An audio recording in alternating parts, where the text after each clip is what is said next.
Hello, you're live with ArchieLuxury channel, and today we're doing a very special paid collection review.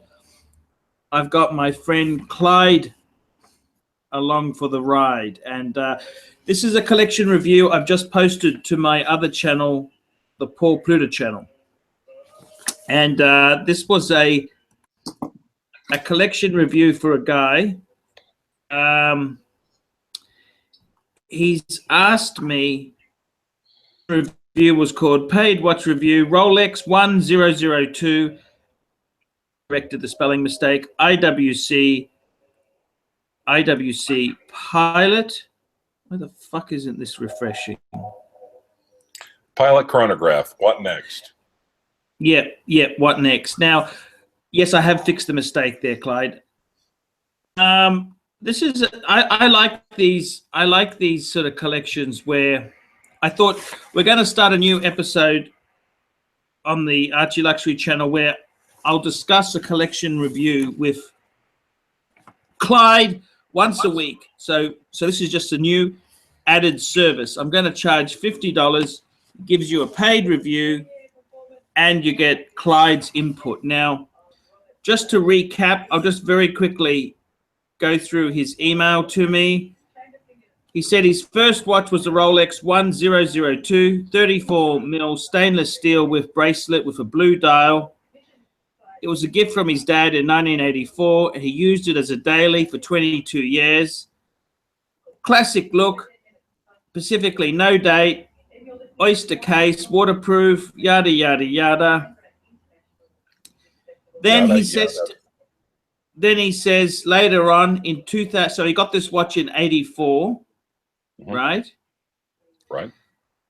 Then in 2006, he was going to get married, and his wife offered to buy him a watch at the time. Lovely girl. She offered to get him a Daytona, but, you know, obviously the Daytona's a lot of money, Clyde. They've always been. So he actually went for an IWC Pilot's chronograph, reference 3706. Now, what I'm going to do is, Clyde, I'm just going to bring this up on the screen so you can, the viewers can see. I've got my, I've got it. I've already got access to it. I've got two laptops next to each other, so I've got the picture. Oh, I probably would help for the viewers. Sorry. Exactly right, Clyde. All right, sorry. Across is helpful to you, but it's really just for the viewers, you know? Okay. That's how it is, Clyde. So anyhow, he got this watch. It was the IWC Pilot's Chronograph 3706. Quite a nice looking, a day date chronograph. I take it uses a Valjoux 7750 type movement in it, like a lot of these pieces do. Nothing terrible about that. That's how IWC rolls. They use a lot of generic movements. He says, you know, I know you have a bit of an issue with IWC. Well, that's completely gone since I've acquired one, so I don't have an issue anymore. Now, the thing is, that was his wife bought that for him. Now, what's happened is he's starting to think about getting a watch for himself. So since watching your show, it's reignited the spark. He's rediscovered his Rolex. He's wearing both. That's a very nice example. He's got quite nice condition. So now he's saying, what should he get? What should he get? Now the three contenders are Omega Speedmaster, Man on the Fucking Moon, Rolex No Date Submariner or a Sea Dweller, or thirdly, a Daytona. So what do you think? What do you think of this guy's collection? Talk to me, Clyde. Talk to me. Well, I love the 1002 with the blue dial. My very first Rolex was a 1002 from the 60s, but it but it had a silver dial with the silver indices. And again, the lack of contrast, since I couldn't read the thing, I eventually flipped it. At least I got out of it and got my money back. But I do like the blue. The blue's quite nice. I think it would be nicer if it was. It'd be nicer if it had an Explorer type dial, like a 369. That would have been a bit cooler. But beggars can't be choosers. You like the indices? I like the indices because it straddles casual and dress. You could get away with that wearing it as a dress watch. And what do Arabic say? Allah Akbar. What do you? Yeah, you know what I'm saying. To me, that takes it more sporty. I mean, I like the more sporty. I see. So this is like okay, fair enough. What do you think of his IWC? Now I know you've had a hard time with IWCs. No, only yours. Well, okay. now I do like it. It's kind of got a nice retro look to it, and it's it is just a Valjoux 7750 movement, but it's still a decent watch. I mean, his wife bought that for him. It's not a piece of shit, is it? No, it's not. It's kind of has a nice little retro look to it as well. So it kind of matches. I'd rather get that than a Tag Heuer, wouldn't you? Oh, absolutely. No, I kind of like the retro look. It kind of matches the OP as well. And when it comes right down to it, I wish the modern ones, if they made that in 39 millimeters instead of going funky with the colors, I'd be in love with it. That or the black. I actually think the dial and the design is a step up from what they're putting out now. They're just trying to be cool and hip and fresh and funky for all the kids. Yeah, they are. Now, the thing is, Clyde, I'm a little bit concerned here. What concerns me is that he's now looking at buying a third piece, and I don't think he needs another chronograph. Do you? Well, as usual, Pontiff, I agree with the conclusion, if not quibble a little bit with the analysis. You forgot the big reason why he should not get another chronograph. What's that? Because she already bought him a chronograph. That's right. That's exactly it. Yes, yes. So if he gets another chronograph, why wasn't mine good enough? Exactly. Yes, honestly, you're married 3 times, so you think that'd be the first thing, but exactly. That would be the big one. Number one, you get extra points for not going immediately for the man on the moon. I have to hand it to you.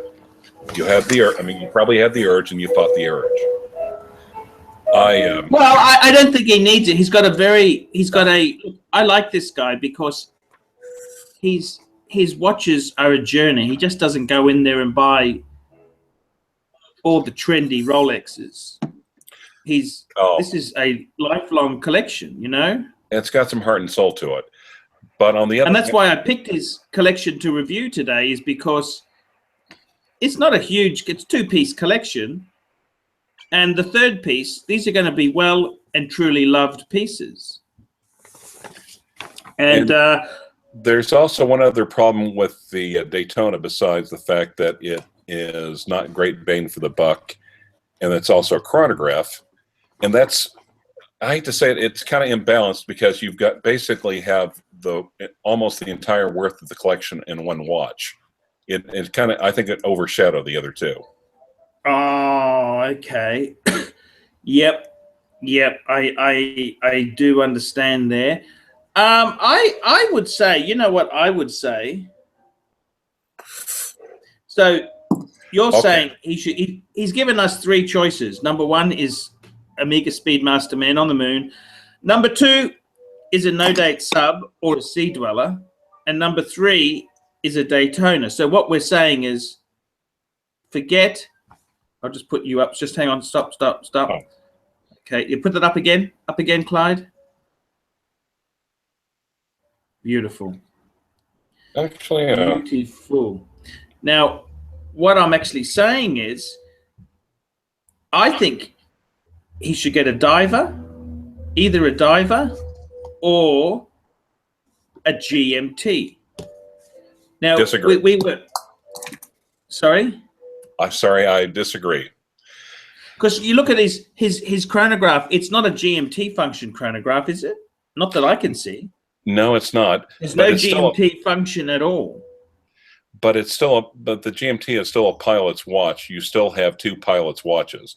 They might have different functions, different functionality, but it's a little lopsided in that respect. As for the choices that he brought up, I'd probably say the pre-ceramics Sea Dweller. Do I have that the right way? Good. Yes, 16660. Mm-hmm. And the reason why is that he's on one side he's got the no date, then on the other side he's got a day and he's got the date and a day. Therefore, bridging the gap would be just a plain date. Ah, I see. Now, what about an Explorer 2? Why can't we put an Explorer 2 in there? Conversely, though, and I like the fact that he's not going for the Submariner date. He's like, I see. Yes. But for that reason, a Submariner date would also be appropriate as well for the exact same reason as the Sea Dweller. Now, the only thing is, sorry, keep going. No, that's right. Go ahead. Do you think he should stick with one brand per watch? Like one IWC, one Rolex, one Omega, one whatever? Or you think that's wrong? I don't think it's a necessity. And the thing is, he, that way his IWC would differ from the rest of the collection, and he could argue that it's special because of that. Or at least he would to his wife.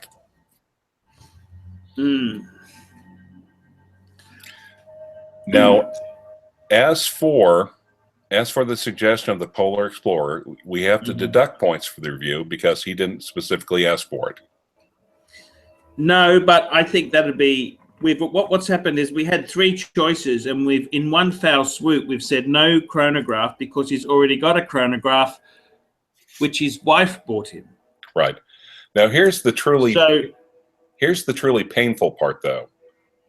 Because, as you know, I bag on you all the time for Polar Yes. But I have to agree with you. I think it works. Because, the Polar, both the watches, the ones he has already, they already have a vintage feel to them. The 1002 is vintage. The IWC is, but I also think the Explorer 2 also has a vintage look to it. I think it. This is what's painful for me to admit, but I think the Explorer 2 still has kind of a tool watch quality to it, which almost retro. It's not fancier. It's not fancy or glammed up like the GMT. And I would even say the Polar's over the black because he already has a blue, he already has a black. A white would provide balance to the force. So yeah, I hate to admit it, but in this case, Polar. Tell me this. I would say to him, right? Like I don't want to be rude here. How do I say this politely, Clyde? But I think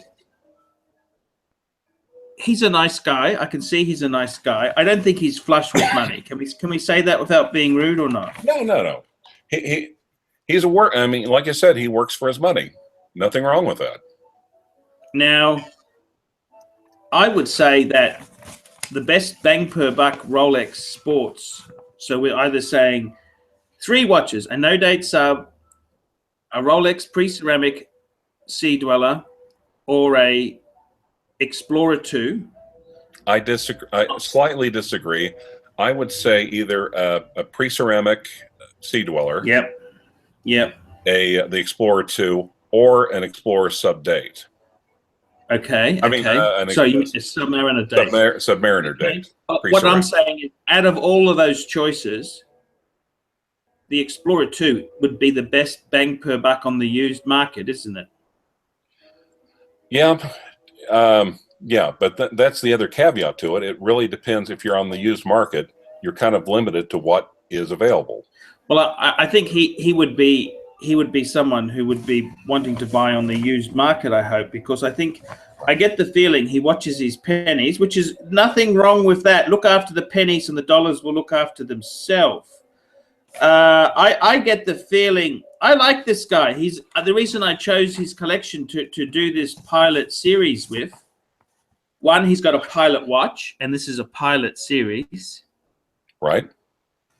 And secondly, he works for his money. He's not just some rich cunt who fucking puts it on his platinum or his black Amex and says, oh, I'll take one of these, one of these, one of these. This guy works for his living. Absolutely. He's got a wife, right? So I take it he's still happily married with her. I mean, they've been together for a while now. They've been since 2006. That's 11 years. I think it's time for him. I said this. I think it's time for him. So let's look at this. There is one other completely unsolicited suggestion, though. Yeah. May not be the most popular, but yeah.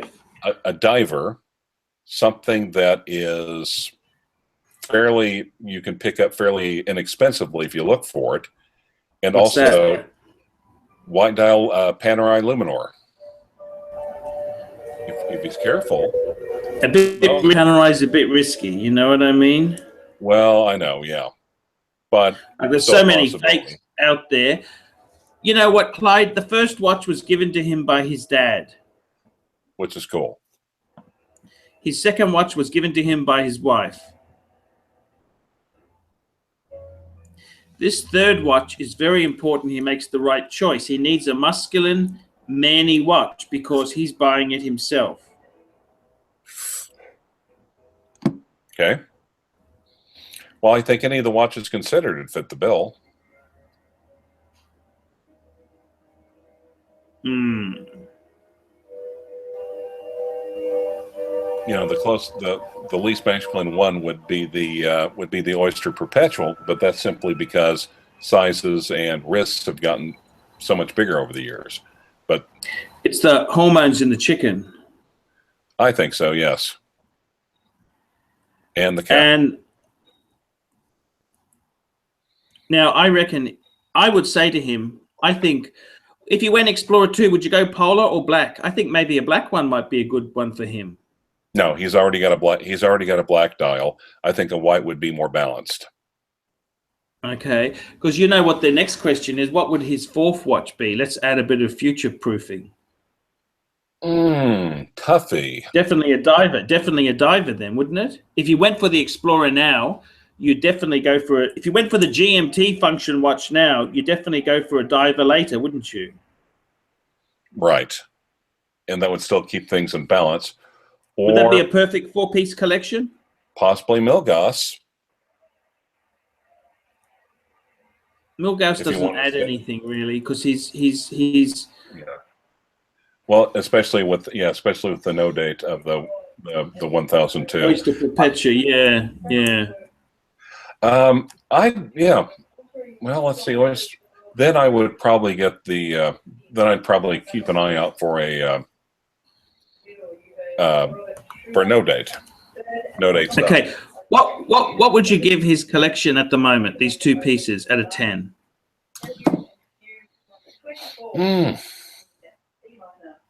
I think it's a 6.5. Yeah, I was gonna actually say 7, just for sentimentality and yeah, emotional attachment to him. And I can see he's looked after his Rolex. It looks still pretty cool, don't you reckon? Oh yeah, it looks. I think you can tell he's definitely kept up with the maintenance and kept it nice and clean. But hasn't. And same as the IWC, it's been looked after well too, hasn't it? Oh yeah, but on the other hand, the IWC is not 30 years old. It's 11 years old. True, but yeah, I understand. He has looked after them. quite well. So, okay, number one slot. What would you say? Okay, you tell me that. What should he add? God, I hate to Give say me one. this. This sucks. Just one. Damn it. Yeah, Polar Explorer 2. God damn it. Okay. Yes. And if he was to add another one, like a fourth watch down the track, definitely a diver. Definitely a diver. No date sub. Or I'd still say Panerai Luminor if you can find a deal on one.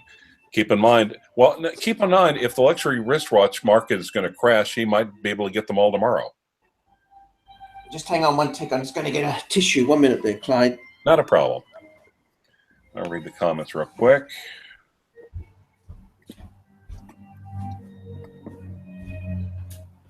Spider-Man is quality. CLYDE 2.